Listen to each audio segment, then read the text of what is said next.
The Electric State tells the story of a world devastated by a robot uprising as machines fight for freedom from human control.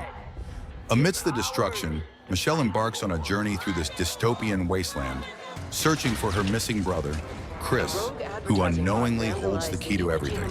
With her loyal yellow robot, she uncovers a dark truth.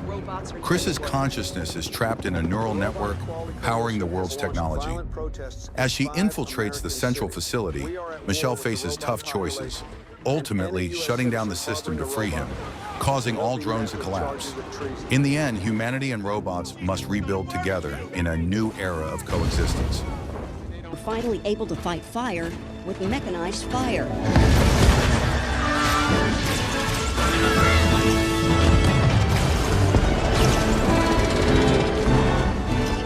The film stars Chris Pratt, Stanley Tucci, and Millie Bobby Brown. Without further ado, let's dive into the storyline. Since the 1950s, humans have developed various robotic technologies to assist with everyday life. Initially, these robots were only used for theme park promotions.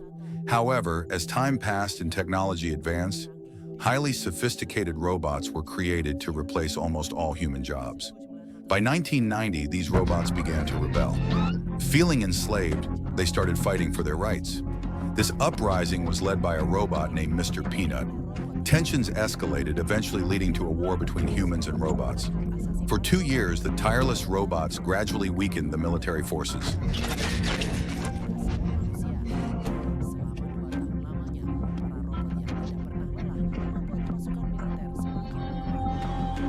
Elsewhere, a young man named Christopher, or Chris, was taking his college entrance exam. Thanks to his intelligence, he completed the exam remarkably fast and achieved a perfect score, astonishing everyone. Michelle, Chris's older sister, is amazed by her younger brother's intelligence. It was even said that Einstein himself needed 3 days to solve the same problems that Chris had finished in just 1 hour.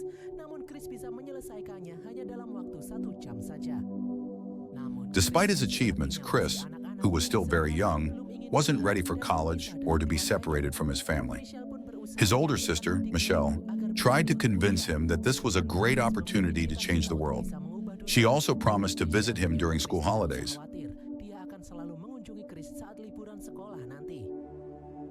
When college break arrived, Chris returned home and spent time with his sister watching their favorite cartoon, Cosmo Kid. Chris shared that at university, his professors frequently invited scientists to study his intelligence, which made him feel uncomfortable. One day, while Chris, Michelle, and their parents were traveling by car, they were involved in a tragic accident. When Michelle regained consciousness in the hospital, the doctor informed her that she was the only survivor. Chris and their parents had died in the crash.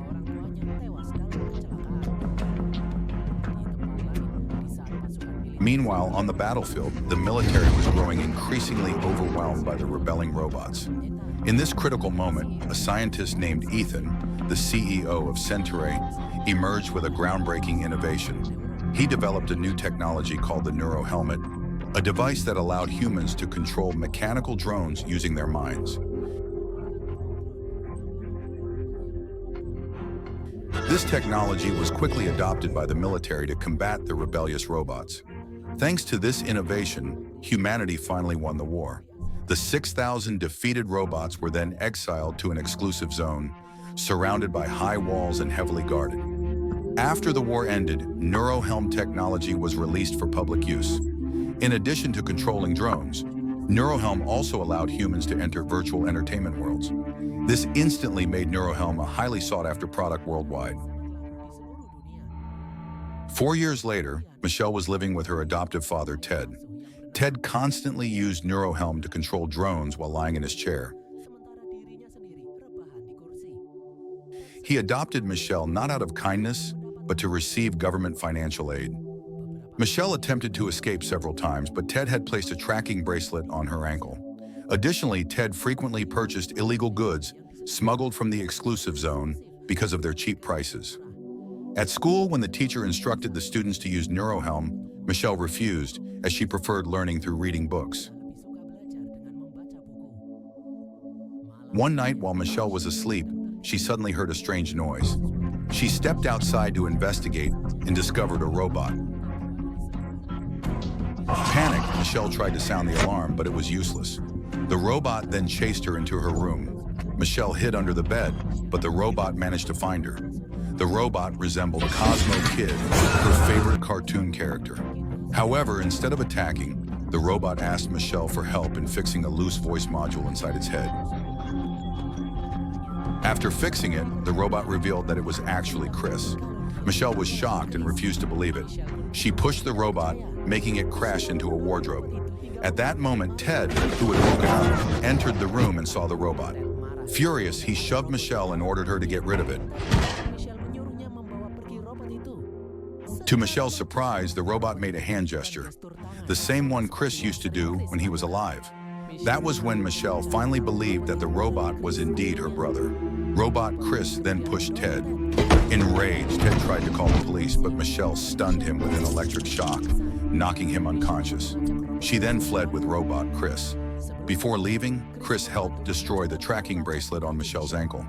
As they made their escape, Ted pursued them using a drone. Michelle immediately stepped on the gas to get away. The next morning, Michelle was forced to stop due to a flat tire. Checking the trunk, she found that the spare tire was also damaged.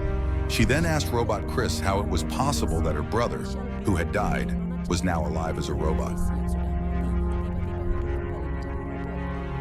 Chris explained that he was still alive. His body was in Sentry headquarters, while his consciousness had been transferred into this robot. However, since Sentry had multiple branches, Michelle asked which one held Chris's real body. Unfortunately, Chris didn't know. Michelle then asked if there was someone who could give them a clue. Chris replied that a bespectacled doctor had helped him. Michelle suddenly remembered, this must be Dr. Amherst, the hospital doctor who had once told her that Chris had died. Michelle asked Chris to show her where Dr. Amherst was. Chris then pointed to a location on the map. Dr. Amherst was inside the exclusive zone, in a region called Tabletop.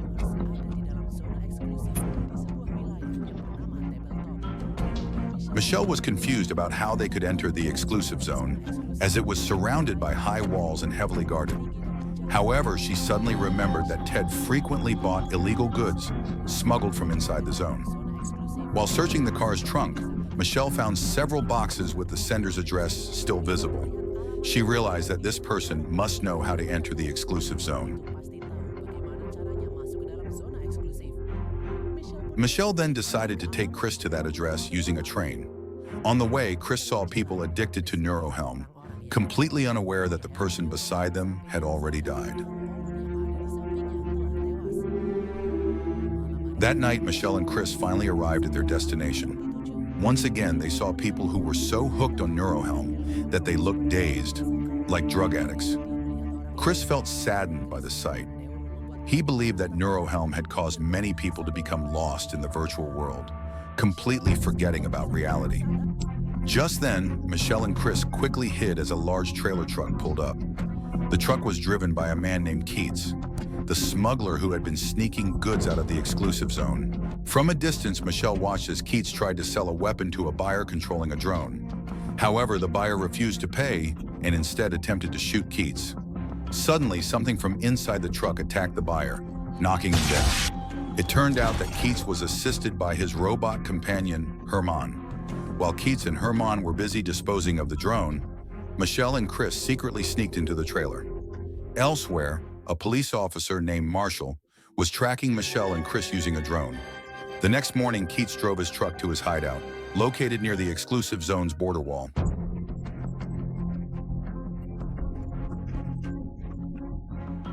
Upon arrival, Keats and Herman began unloading their smuggled goods into an underground bunker. Unbeknown to many, this bunker also contained a secret tunnel leading into the exclusive zone. Michelle and Chris, who had been hiding inside a crate, finally stepped out when Keats wasn't looking. However, Keats quickly noticed something was off and caught them.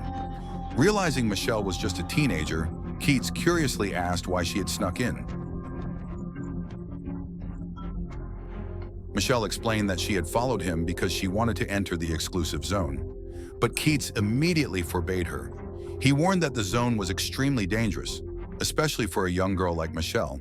He insisted that she go home and forget about this place. Suddenly, the sound of an elevator coming up echoed through the hideout. It meant someone else had arrived.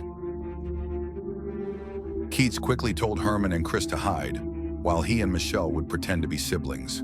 To their surprise, Marshall's drone entered the room. Keats acted as if only he and Michelle were there. However, Marshall already knew that Michelle had escaped with a yellow robot. He immediately ordered her to surrender it.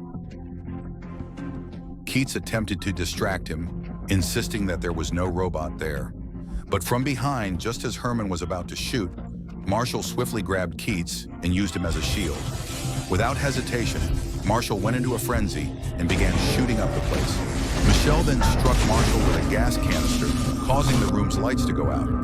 Meanwhile, Keats tried shooting Marshall's drone, but it had no effect. The enraged drone retaliated by destroying Keats's weapon. Marshall then grabbed Keats by the throat. Seeing this, Michelle felt sorry for him and begged Marshall to let him go. In exchange, she promised to surrender. Marshall agreed, but he ordered Michelle to hand over the yellow robot. He explained that his mission was to deactivate it. Suddenly, Herman dropped a crane on top of Marshall, giving them a chance to escape. Herman urged Michelle and Chris to flee using a train. Keats quickly grabbed the keys and started the train. But before they could get far, Marshall shot it, damaging it. Just as Marshall was about to shoot Chris, Herman tossed his weapon aside as a distraction. At that moment, Michelle arrived driving a tractor and rammed it into Marshall's drone, triggering a landslide. Keats quickly rallied the group, urging them to escape before the tunnel collapsed. They managed to make it out alive, but now they were trapped inside the exclusive zone. The landslide had sealed the tunnel, their only way out. As they looked for another way, Herman heard something approaching. Keats immediately signaled for everyone to hide. A swarm of scavenger robots appeared, defective, cannibalistic machines that scavenged spare parts from other robots to survive. Once the scavengers left, Michelle asked Keats to help her find a doctor inside the exclusive zone. This doctor was the one who transferred her brother's consciousness into the robot body. He would know where Chris's real body was. Michelle also believed that if this doctor could enter the exclusive zone, he must also know how to leave it. Herman then asked where the doctor was. Michelle replied that he was in a place called Tabletop. Since it was a long journey, Keats took Michelle to his garage. There, Michelle saw a car, but it was missing an engine. With no other options, Herman activated his massive robot body. Finally, Keats agreed to help Michelle. The giant Herman began walking toward Tabletop, carrying the car with Michelle, Keats, and Chris inside. Along the way, Michelle saw the wreckage of war machines, remnants from the war that happened 4 years ago. As they traveled, Keats shared his past. He was once an American soldier who fought against robots. But during the war, he was badly injured. That was when he met Herman, a robot that unexpectedly saved his life. From that moment on, Keats and Herman became close companions. Meanwhile, elsewhere, a man named Ethan was immersed in the virtual world using NeuroHelm. Suddenly, he experienced a severe network disruption. Frustrated, Ethan demanded answers from his subordinates, questioning why the NeuroHelm connection was deteriorating. His subordinate reported that before being fired, Dr. Amherst had planted a virus in the system. That virus caused Chris's consciousness to transfer elsewhere. For years, they had been using Chris's highly advanced brain to operate the NeuroHelm network. But since his consciousness had been displaced, the system started failing. If left unchecked, the entire NeuroHelm network would collapse in a few days. They had already tracked Chris's consciousness. It was now inside a yellow robot that had escaped with a girl named Michelle. Ethan then contacted Marshall, inviting him to meet in the virtual world of the NeuroHelm. Ethan was aware that Marshall was currently on a mission to capture Michelle, who had escaped with the yellow robot. Coincidentally, Ethan was also searching for that same robot. Ethan requested Marshall's help in capturing the yellow robot and bringing it to the center headquarters. In return, Ethan promised to restore Marshall's drone and provide him with all the resources he needed. After Marshall agreed to assist, Ethan reactivated his drone. Meanwhile, Michelle and the others finally arrived at a place called Tabletop. From a distance, they saw a shopping mall. Suddenly, a group of robots from the mall threw a refrigerator at them, causing Herman to fall. A robot named Perplexo then captured them and took them inside the mall. Inside, Michelle and the others discovered a community of robots hiding there. The robots gathered, surprised by the presence of humans. Michelle and Keats were soon introduced to Peanut, the leader of the robots. Peanut apologized for throwing the refrigerator at them, explaining that he had mistaken them for scavenger robots. He and the others were in hiding to avoid those dangerous machines. Peanut revealed that they were building a new civilization here. The robots in Tabletop were free to choose their own work and live in peace. However, the presence of humans could put their sanctuary at risk. Thus, Peanut insisted that Michelle and Keats leave by morning. Michelle then explained that her brother's body had been hidden by Sentra, and somehow his consciousness had been transferred into the yellow robot. She asked if a bespectacled doctor named Dr. Amherst had ever been here, as he might know where her brother's real body was. Peanut was confused. Why would Sentry abduct a child? He then admitted that he knew Dr. Amherst. He was a brilliant scientist capable of merging human consciousness with robots. However, Peanut had expelled him long ago to avoid trouble. Angered by this, Michelle decided to take Chris and leave immediately. Peanut tried to stop her, warning that it was already nightfall and extremely dangerous outside. However, Michelle didn't care. Keats quickly ran after her, stopping her from leaving alone. He reminded her of the dangers and the fact that they still didn't know where Dr. Amherst was. Instead, Keats suggested they stay the night and promised to help Michelle find the doctor in the morning. Eventually, Michelle relented and agreed to stay. That night, while resting, Michelle was approached by a mail delivery robot named Penny. Penny handed her a letter left behind by Dr. Amherst for Chris. The letter revealed that Amherst was waiting for Chris at Pinnacle Road. Hearing this, Herman immediately recognized the name. It was a highly dangerous area controlled by scavengers. If they wanted to go there, they would need help. From behind, Peanut suddenly stepped forward and offered his assistance. He introduced Pop Fly, a worn-out baseball-hitting robot who had once fought against the scavengers. Despite his old appearance, Pop Fly was still a formidable fighter. The next day, Marshall successfully tracked them to the outskirts of the mall. He watched as Michelle and the others departed in Peanut's vehicle, driving across the desert toward Dr. Amherst's location. That night, thanks to Penny's directions, they finally reached the address. Michelle saw a house with its lights on. Suddenly, a horde of scavengers emerged, surrounding them. Panicked, they ran toward the house, only to find the door locked. As their anxiety grew, the floor beneath them suddenly opened, sending Michelle and the others tumbling into an underground chamber. There, Michelle finally found Dr. Amherst. Amherst was awestruck. He had successfully transferred Chris's consciousness into a robot. Furious, Michelle demanded that Amherst reveal the location of Chris's real body. Amherst admitted that Chris's body was inside Center's headquarters in Seattle. Michelle then asked why Sentry had taken her brother in the first place. In response, Amherst activated his assistant robot, PC, which stored all of his information. From the monitor screen, Amherst explained that 4 years ago, humanity was losing hope in its war against the machines. At the same time, they discovered Chris's comatose body on the verge of death. Upon further examination, they realized that Chris possessed an extraordinary brain. His cognitive abilities were so advanced that they could be used to power the NeuroHelm network. At that moment, Amherst felt torn. If he didn't intervene, Chris would have certainly died. In essence, what Sentry did was save Chris's life. However, a year later, something miraculous happened. Chris unexpectedly woke up from his coma and regained consciousness. Amherst pleaded with Ethan to release Chris, but Ethan refused. Instead, he threatened to kill Amherst if he ever leaked this information to the public. Before escaping, Amherst developed a program that could transfer Chris's consciousness into a robot. He implanted memories instructing Chris to head to Tabletop, where he could join the free robots. Enraged, Keats punched Amherst. Suddenly, from the monitor, they saw something alarming. Marshall's drone was outside. Within moments, Marshall burst into the underground chamber. Then, the lights suddenly went out. Peanut immediately charged at Marshall, pushing him back. However, Marshall effortlessly countered and struck Peanut down.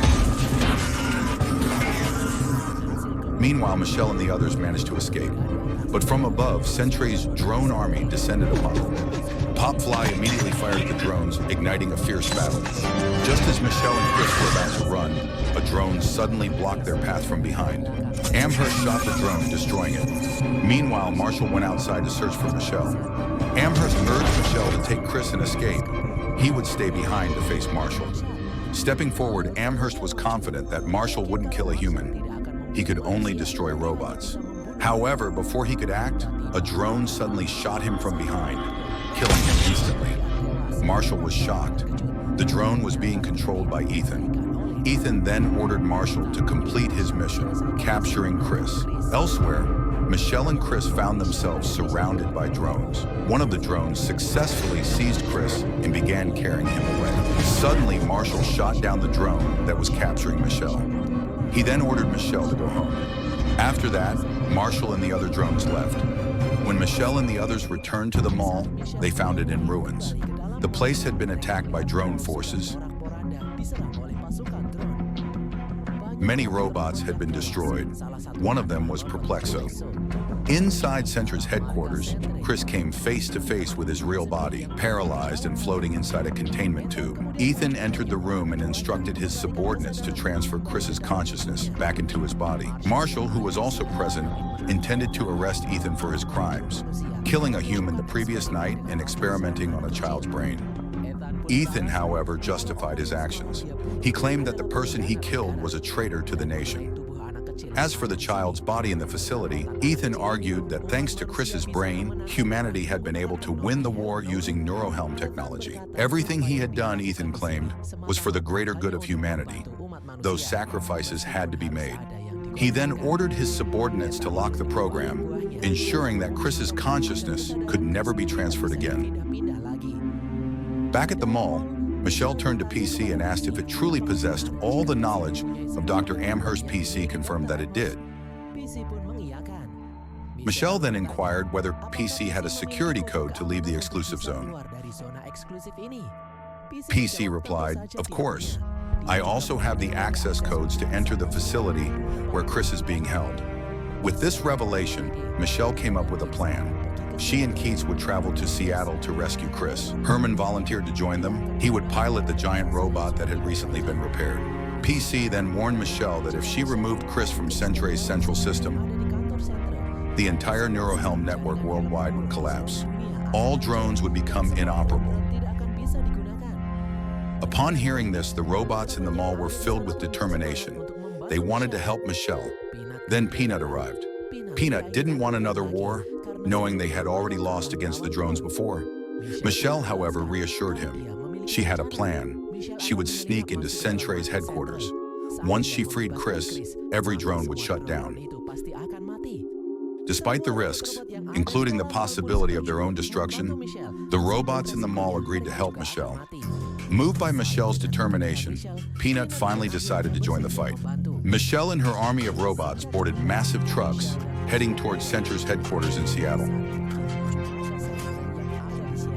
The next morning, Herman, piloting the giant robot alongside Keats, hurled a car at the center building to create a distraction. Inside, Ethan received reports of the attack and immediately deployed his entire drone army to counter Herman outside. As the drones exited the building, Michelle and PC stealthily infiltrated the facility. Meanwhile, Herman retreated, luring the drones away. One of the drones then self-destructed, causing Herman's giant robot to collapse. A smaller version of Herman's robot emerged from the wreckage, rescuing Keats. Soon after, the robot army arrived, aiding Keats and Herman in their battle against the drones. Seeing the chaos outside, Ethan finally decided to intervene personally. PC accessed Chris's chamber and forced the guards out. Michelle saw Chris's paralyzed body floating inside a containment pod. She asked if there was a way to communicate with him. PC explained that the only way was by using a neurohelm to enter Chris's subconscious. Outside, Ethan deployed a specialized drone to assist his forces against the robots. He ruthlessly slaughtered the robotic army with ease. Meanwhile, Marshall confronted Peanut. Marshall asked why Peanut had gone through so much trouble to come here. Peanut replied that he was fighting for the freedom of his people, even if it cost him his life. However, Marshall revealed that he wasn't there to kill Peanut. Instead, he pointed Peanut toward the control room where Ethan was operating the drones. Marshall had finally realized that their true enemy was Ethan. With that, Marshall deactivated his own drones and sat down, refusing to fight any longer. On the battlefield, Ethan's drones overpowered Herman's giant robot, bringing it down. Keats was thrown from the wreckage. As a drone approached Keats, Herman's smaller robot shielded him and launched an attack on the drone. Meanwhile, Peanut infiltrated Sentry's headquarters and confronted Ethan face to face. He demanded to renegotiate the agreement from 4 years ago. Outside, Keats saw Herman's robotic body riddled with bullet holes. Herman, at last, had died. Inside, Michelle donned the neurohelm, entering Chris's subconscious. She pleaded with him to leave with her, but Chris refused. He felt guilty. His existence had led to the suffering of countless people because of the neurohelm technology. Michelle told him that was exactly why she had come, to take him away and shut down all the neurohelm systems for good. Chris then revealed a painful truth. He had seen his own paralyzed body, and as long as he remained alive, Sentry could exploit his brain for centuries. He didn't want to live in endless suffering. He didn't want to leave. Instead, he begged Michelle to end his life, to stop all of this once and for all. Michelle refused. She didn't want to lose Chris again. She insisted on asking PC for help to transfer his consciousness into a robot once more. But Chris explained that it was impossible. Sentry had locked his consciousness. It could never be transferred again. Desperate, Chris begged her one last time. Realizing there was no other way, Michelle removed the neurohelm. With a heavy heart, she granted her brother's final wish. She shut down Chris's life support system. Chris died instantly. With his death, every neurohelm across the world was deactivated. All the drones collapsed. Despite their victory, Keats was overwhelmed with sorrow. His best friend Herman was gone. Suddenly, Herman's helmet opened. A small version of his robot emerged. To everyone's surprise, Herman was still alive, just in a much smaller form than expected. In the end, Ethan was arrested for exploiting a child's mind. Through recorded video messages, Michelle urged humanity to relearn how to live in the real world. She encouraged people to coexist with robots, but this time with a better and more humane approach, for a future where both could thrive together. Amidst the wreckage, the yellow robot suddenly came back to life. A fragment of Chris's consciousness still remained inside it. And with that, the story of the electric state came to an end. A final message. The lesson from this story: don't be cruel to robots unless you want them to be cruel to you in return. Please drop your thoughts and suggestions in the comments. Until next time, bye.